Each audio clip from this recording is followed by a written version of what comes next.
Hello and welcome to Occupied Thoughts, a podcast brought to you by the Foundation for Middle East Peace. I am Kristin McCarthy, the Director of Grants and Operations for the Foundation, and I also author a weekly report on Israeli settlement activity, which is why I'm your host today.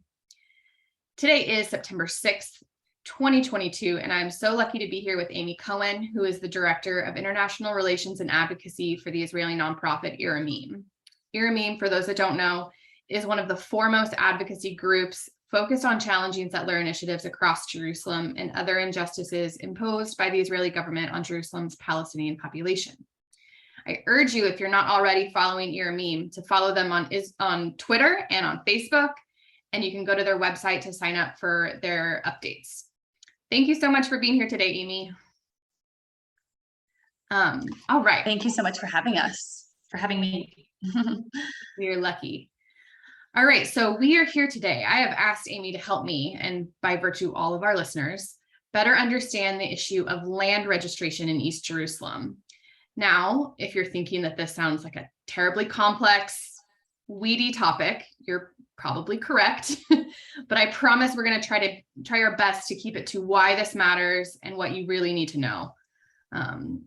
We're going to just keep emphasizing why this matters today, as there's so many other pressing issues, and land registration is a big one. Indeed, Amy and Amim stress that the issue of land registration in East Jerusalem will have far-reaching consequences for Palestinians who have not had a formal legal avenue to register land ownership with the Israeli government since East Jerusalem was annexed by Israel in 1967. And that's exactly where I want to start, with a brief history lesson going back to 67. So Amy, I think it'd be really helpful to remind our listeners how we ended up in this situation where almost all of the land in East Jerusalem, as I just said, is not formally registered in Israeli land records. How did this happen, and how has this impacted Palestinians? Thank you, Kristin, for, again, this opportunity to join you, and also particularly regarding this topic because it is so complex. But as you mentioned, it can and will have, and has already had, severe ramifications on the political future of Jerusalem, but also on Palestinian rights. So first of all, let's go back to 1967. And as we know, baseline knowledge following the war in 1967, Israel annexed East Jerusalem. Of course, this is in contravention to international law and a move that's largely not recognized by the international community. And in doing so, it applied its laws of jurisdiction and administration. But what it also did was it expanded the borders of Jerusalem by 10 times. So what it did was annex land which had been a part of the West Bank. It expanded it. East Jerusalem went from 7 square kilometers to now 70 square kilometers. And following this annexation and this absorption of these new parcels of land, is Israel decided to freeze all formal land registration procedures, okay? And I want to, at least from the beginning, state what it's known as. It's in the formal language, it's called settlement of land title. Not to be confused with the expansion of Israeli settlements, but the settlement of land title is the official term, bureaucratic term, for formal land registration procedures. So I may be going a little bit back and forth between those terms, just to make sure that we have kind of that baseline information. Okay, so what happened was, following this annexation in 1967, is that Israel froze all these formal registration procedures that had begun under Jordanian rule between 1948 and 1967.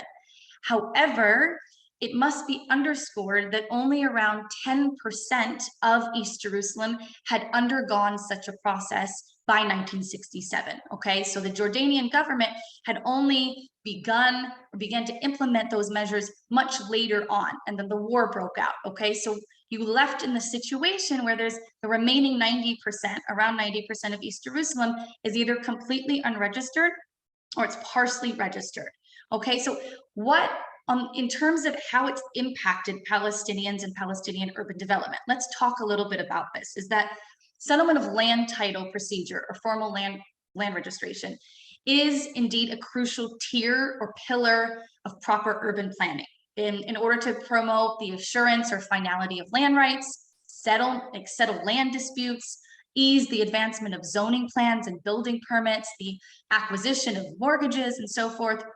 And what it does is it ultimately enables and encourages prosperous and orderly urban development. And so clearly the lack of registered land in East Jerusalem has been and is still a major obstacle to urban planning and building in Palestinian areas. The question is often asked, why was this frozen? So there's no real concrete answer to this, but there are several theories, okay? One, which has been the most kind of often touted, is because of political and practical challenges, okay? So one is the challenge of carrying out land registration in a densely populated urban area that was under the control of various different regimes and legal systems, okay? This is one of the actual reasons that when the British mandate, the British were in control of the area, the British actually did not carry out any sort of land registration in the Jerusalem area for this very reason, okay? The second is for the political challenges, the geopolitical implications within the international community of carrying out such a decisive procedure regarding land, okay? The other is that there's been this kind of lack of government consensus on one of the most critical and sensitive issues at the heart of the conflict, land ownership. And even more so, particularly Palestinian land ownership, okay, in Jerusalem. And so the last but not least, and again, these are theories, there's no one concrete kind of unequivocal answer to this, but the other is that there was a kind of a given assumption that East Jerusalem residents would not cooperate with the process out of suspicions that the process would be driven by ulterior motives, okay? And it should be noted that these suspicions and these concerns are warranted. They are completely justified in light of the fact that Palestinian residents of East Jerusalem have consistently faced mechanisms of displacement and dispossession since 1967. And I think at this point, it's really important for me to underscore that in this framework of dispossession is that 1/3 of the land in East Jerusalem, most of which was private Palestinian land, was expropriated to establish Israeli settlements. So we're talking about Ramot, Pisgat Ze'ev, Gilo, and so forth. And another 1/3 was then designated as green space and national parkland.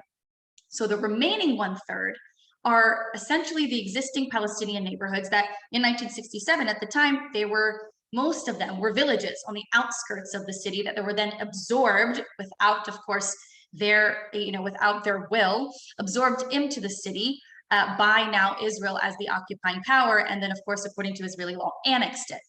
And so even within this remaining 1/3 that the Palestinian neighborhoods now exist in, they face severe urban planning and building restrictions, which of course, as you know, lead to these soaring rates of demolitions and ultimately serves as this kind of measure of displacement, pushing Palestinians from the city.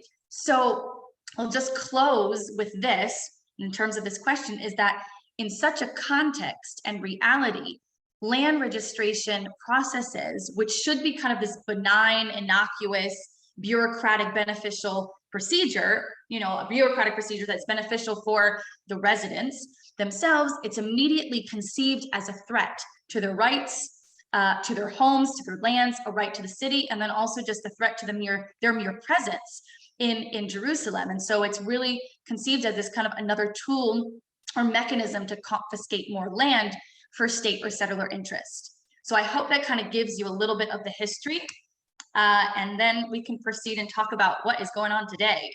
Yeah, the history and then some. So I mean, yeah, exactly the question. What is going on today? Why, given all that you just said, that this is an incredibly complex, highly sensitive, hugely important, I don't know how to stress that enough, process, why all of a sudden is Israel, maybe not all of a sudden, why is Israel reinitiating this land registration process now, given the 60-year history of status quo without it, and the current political context too? Like what is prompting this now? Yeah. So let me first start by saying, I think it's important for our listeners and viewers to really understand the severity of this. And I want to begin by underscoring that really, essentially, in lieu of the state being able to carry out expropriation of large swaths of territory in East Jerusalem, like they did since 1967 until the Oslo Accords. So in lieu of them being able to do that without eliciting kind of this intense international outcry, they have essentially engineered a new tool to appropriate land and expand state and settler control of more territory, okay? And this is hence the settlement of land title procedures or formal land title procedures, okay? And so it is really critical to then place what is taking place today, and I'll explain how they're taking place and when they began. But it's really important to underscore that these procedures, we need to frame them in this kind of ongoing framework and government policy of expanding and entrenching territorial control while working to also ensure a solid Jewish demographic majority. So, I mean, you can see it as just a continuation of a thread from 1967 until today, okay? And so it is essentially another form or mechanism of land appropriation.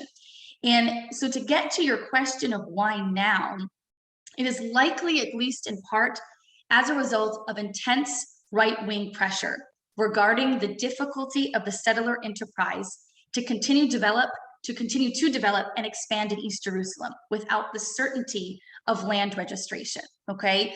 And in addition to that, I would say that there are, you know, more and more, there is a deficit of land reserves within East Jerusalem, okay? So there's the few land reserves that are remaining are now being used to expand new Israeli settlements, even though they're often on the edges or even within Palestinian neighborhoods. But what I would say is that the majority, it's densely populated Palestinian neighborhoods.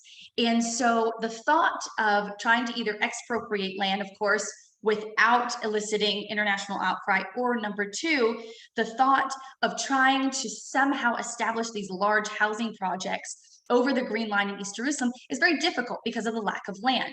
So you come up with another mechanism in order to expand the settler enterprise, and this is land registration, okay? And of course, as we go through, I will walk us through how it is being played out and how it is being exploited by the Israeli government.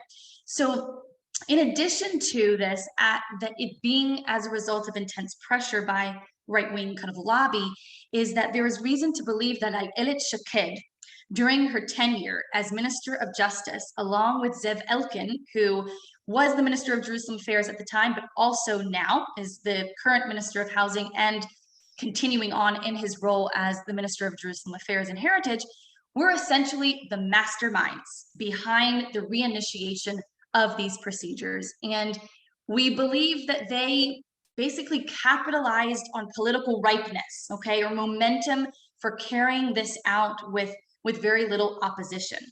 And what I'll say is that these procedures are being conducted in the framework of a government decision that was passed in 2018. It's called Government Decision 3790, and it was a 2.1 billion shekel investment called Narrowing Socioeconomic Gaps and Promoting Economic Development in East Jerusalem, okay?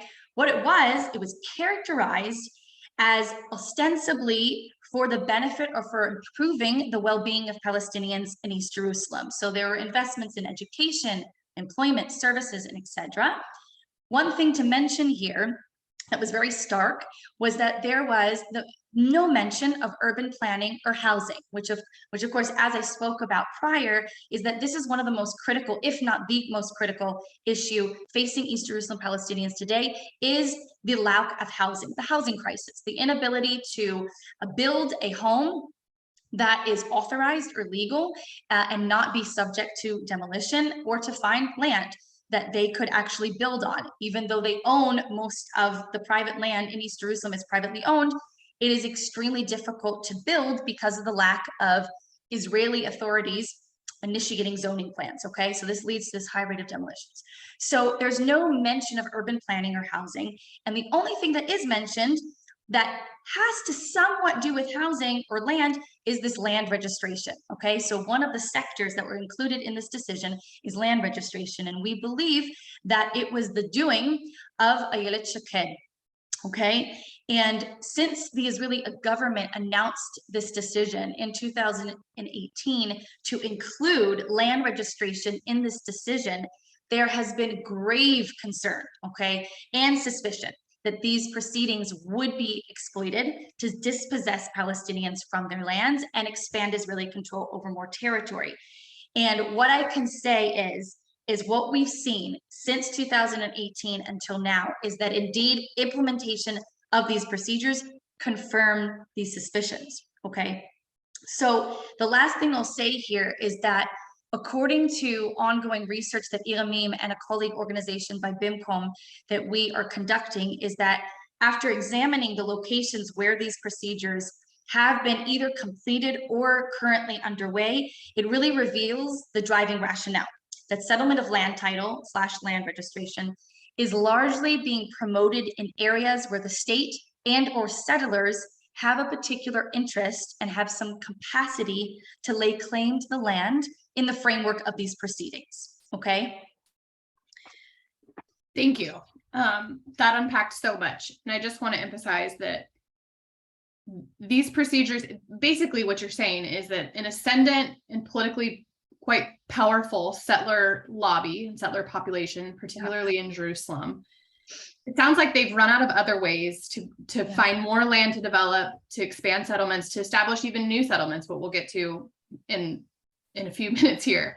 And this land registration, Eilat Shaked and Zev Elkin found this one law or plan for Jerusalem as a way to say, aha, okay, let's use land registration to find more land, to open up more land, to appease the settlers, who are their base. I mean, they are one. And that's where we're at today. So, I mean, it may be self-explanatory, and I don't want to get too into the weeds of what the settlement of title actually is, or land registration process. But in all of the updates that Amim's been sending out, and you were characterizing this as a cynical exploitation of the land registration process. Why? What has that looked like thus far? Yeah, no, it's a good question, and it's also, it accurately describes the situation and the framework in which it's being implemented, because here we have this measure that's aimed, or is characterized rather, at aiming at creating a better future for Palestinian residents, okay? But yet it's being exploited for the benefit of the state and or Jews, with budgets earmarked for Palestinians. So remember, this is included in a very large decision of a 2.1 billion shekel investment, and all of these budgets is supposed to be earmarked for Palestinians, but it's actually being exploited for the benefit of the state. And so these proceedings have largely, up until this date, have largely been utilized to either formally register land of existing Israeli settlements, or to seize more territory in East Jerusalem, which will ultimately lead to the establishment of new settlements and then further Palestinian dispossession. In addition to that is that there is this extreme lack of transparency regarding the process. So both in regard to public knowledge, but also with regard to informing Palestinian residents of these procedures. You know, according to the regulations, for those areas that are undergoing settlement of land title, within the regulations, Palestinian residents or anyone that could potentially have claim or lay claim to the land must be adequately informed. Okay, that's part of the transparent process. What we found, though, is that majority of areas where it is already undergoing settlement of land title is that the Palestinians have not been informed, okay? Which means that therefore their rights that they supposedly have to even initiate a file claiming, or to submit a file claiming that they have ownership to a particular land, they don't even have the opportunity to do that because of the fact that there is no knowledge there. There's no information. And so in addition to that is that the parameters or criteria by which the areas are selected to undergo are not made public or transparent. I'll say this is that in response to a freedom of information request that we filed, it's filed by Amim, the settlement of title officer even denied the request for maps detailing which blocks are undergoing the process. So basically, in order for us to be able to monitor this ongoing process that is completely lacks transparency, we have had to come up with various different mechanisms in order to track and to monitor, in order to eventually inform Palestinian residents that this is what's taking place, okay? And so ultimately, it enables them to advocate, for as much as possible, advocate for their rights. So I hope that kind of explains to you why we call it this exploitation of the system, because of the fact that it's essentially basically a land seizure process that's being carried out under the guise of a decision that is ostensibly for the benefit of Palestinians. And so that's why we basically consider it a complete exploitation of these measures. Yes, I think my next question is going to be quite a naive question, but one that needs to be asked is given the state of Palestinian communities in East Jerusalem, things you've described, the housing crisis, the classroom crisis, the things that have resulted in lack of civil planning that is so necessary, clearly, absent of the context of the conflict with Israel, there needs to be a land registration process for Palestinians in East Jerusalem, right? Like that would be a net benefit if it were to be carried out, of course, faithfully. But I mean, of course, your Amim and all of your colleague organizations are deeply concerned that the exact opposite is going to happen. So can you speak a little bit more about those concerns, about how Palestinians are going to be, aside from settlement land, how can Palestinian land ownership be affected by this land registration process? Yeah, definitely. So, up until this point, I focused a lot on how these procedures are being used and how they're being exploited to expand more state or settler control over land in East Jerusalem. But beyond that, what a lot of the Palestinian communities, along with Amim and other colleague organizations, we've also been deeply concerned that these procedures would ultimately lead to the displacement of more Palestinians from their homes and their lands. And that's, through the initiation of, say, eviction procedures and so forth. And I'll kind of walk you through a few of these concerns. The biggest, first of all, let me just, I'll summarize it by this, is that first there is the potential application of discriminatory laws. The second is the immense obstacle in meeting these stringent stipulations to prove land ownership. That is, if Palestinian residents actually agree to go through this process, okay? And so the first is there is this acute concern that the state would act to apply the absentee property law, okay, on lands that are undergoing these procedures, leading to the potential registration of these large swaths of land in the name of the state, okay? And how it goes is, if at some point in the succession of land ownership, one of the owners is considered absentee, meaning is considered living or had lived in an enemy state, per Israel, as per the absentee property law, this classification is actually applied to many residents of East Jerusalem. If that is the case, their property could actually be registered as partially or fully absentee, and therefore it is automatically transferred into the custodian of absentee property. And once it's transferred into the custodian of absentee property, it is an extremely difficult process to retrieve that. Basically, the burden or the onus of proof must be, it is your responsibility. So the burden is on you to prove that you were not absent, okay? And so we have many examples and much evidence of the absentee property law being used as a tool to dispossess and displace Palestinians. I'm sure many of our listeners and viewers are familiar with this, the exploitation of this law by a lot of settler groups over the years, in particular areas like Silwan and so forth. So there is this deep concern that through this land registration process, that they could apply the absentee property law because of the fact that they have committed to registering all land in East Jerusalem. And because there is the potential of there being many Palestinian residents considered absentee, then therefore the risk is so much higher of the potentiality of displacement, okay, from their homes. The second is this is basically, it creates a catch-22, because if residents choose not to participate in the process out of fear of application of this law, they are likewise at risk of losing their property rights, since according to the law, any unclaimed asset will automatically become state property. So it's this, you're in this impossible situation, caught between a rock and a hard place, because in either way, you risk the loss of property or land, okay? The second issue is that the stipulations on proving land ownership and documentation, okay? Locating and obtaining documents required to prove land rights, it constitutes another obstacle because of the fact that so many years have passed and the multiple changes in government regimes, which control the respective area.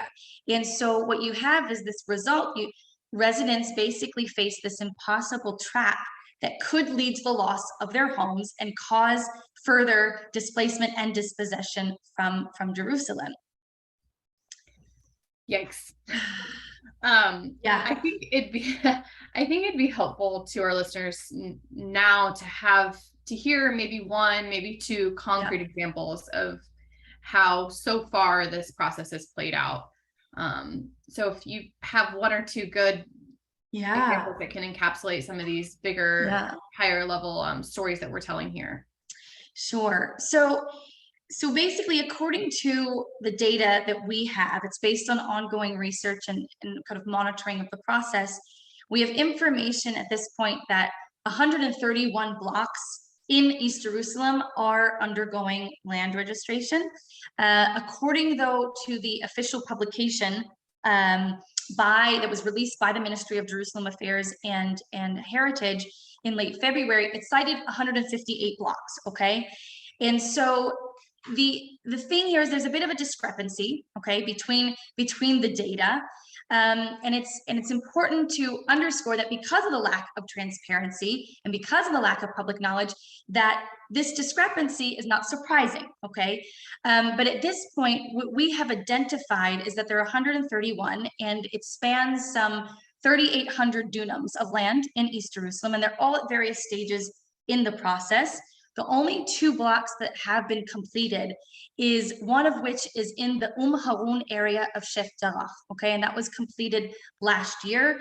And as many might know, is that these are where Palestinian families face eviction in favor of settler groups. And so while the eviction lawsuits are basically being filed in conjunction or alongside the settlement of land title procedures, is that basically what we see is it aids and abets the process of settler takeover of these properties, okay? And so these are the two blocks that have been completed. But what I can do is also just give a bit of an overview of where we've seen an overlap between blocks that are undergoing the settlement of land title and the expansion of new settlement plans, or the advancement of new settlement plans. And so one of the most notable, that's probably also most well known, is Atalot. So as maybe many of you may be aware of, is that there have been, over the past few years, there has been an immense push to advance a massive settlement on the northern perimeter of East Jerusalem in the area of Atalot. And what do you know? There is settlement of land title or land registration that's taking place in the exact plot of land that is designated for this new settlement, okay, of like 9,000 housing units. This is also taking place in areas in Ramot. They're wanting to expand Ramot, and so this is taking place in the exact area where they're wanting to expand settlement plan in Ramot. This is also taking place in areas like Givat Shaked, which may be aware of because it's kind of reached international media. Givat Shaked is on the edge of Beit Safafa, and it's a Palestinian neighborhood along the southern perimeter of East Jerusalem. And instead of designating this remaining land reserves and open space for the residents of Beit Safafa in the Sharafat area, the Sharafat portion of Beit Safafa, what have they done?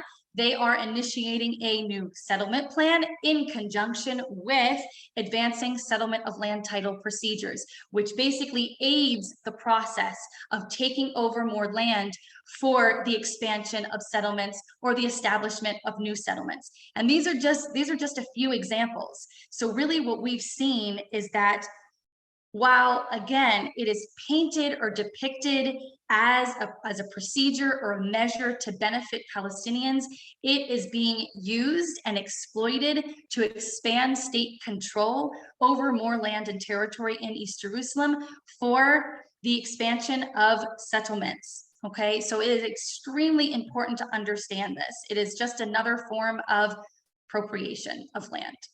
And I think too, it shows just how, reckless, bold, unconcerned Israel, its settlers, its politicians are with touching some of the most controversial, sensitive neighborhoods in East Jerusalem too. Sheikh Jarrah, Atorot.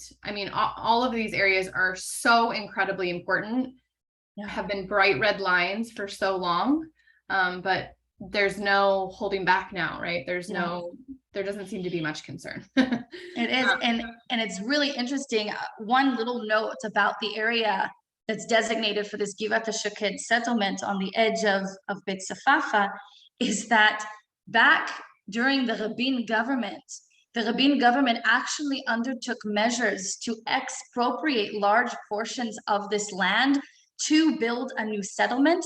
But then because of US and international backlash, he ended up having to basically back down from those plans. So now skip ahead nearly 3 decades later, and they have basically come up with another solution and another mechanism in order to grab that land. It's essentially another form of a land grab. So what they couldn't do 3 decades ago, they are now using the land registration process in order to undertake the expansion of a new settlement on the edge of Beit Safafa, which basically depletes all remaining land reserves for the expansion of, or the extension of Beit Safafa. And Beit Safafa, as many Palestinian neighborhoods in East Jerusalem, suffer from just complete acute housing shortage and the ability to expand to meet the rising and growing population needs. And so here it is where you have the very small remaining land reserves on the edge of, it would only seem normal to be able to designate it for the residents of the neighborhood, and yet it's designated for a new Jewish-Israeli settlement. Yeah, and all under the guise of legality, all with the cover for Israel that's saying we're just undertaking this land registration process, we're following the law. Yeah, it's the same story, different day. This is happening across the West Bank as well, right? It's the same. You find new legal tools to accomplish the same end, and it's again under the guise of legality with laws and implementing laws and court decisions that uphold these things. Okay, so now that I stop digging myself into an even deeper hole of despair, can you tell us what can be done? Can anything be done? What is Amim doing? What are your colleague organizations doing? What can your listeners across the world do to help highlight this issue and Sure. push back? So first of all, I can share a little bit about what we're doing. And we have a long-term project which is focused solely on monitoring the implementation of this larger decision, so the decision 3790. And within that, partnering with our colleague organization, BIMCOM, Planners for Planning Rights, basically monitoring and researching the ongoing land registration or settlement of land title process, and using this information to equip Palestinian residents and communities with the knowledge and the ability within whichever means are available to advocate and protect their rights to their homes and lands.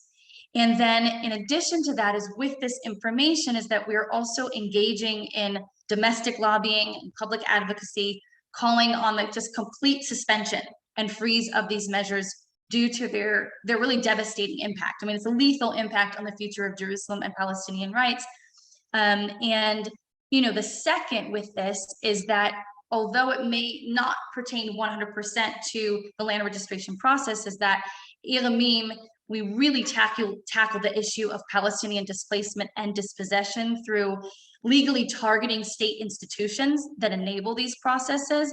And so while we may not provide individual legal representation of, say, families that are facing eviction or demolition, is that we go after the state institutions like the Ministry of Justice and so forth that are involved in enabling or facilitating these processes. And so that's another way that we work.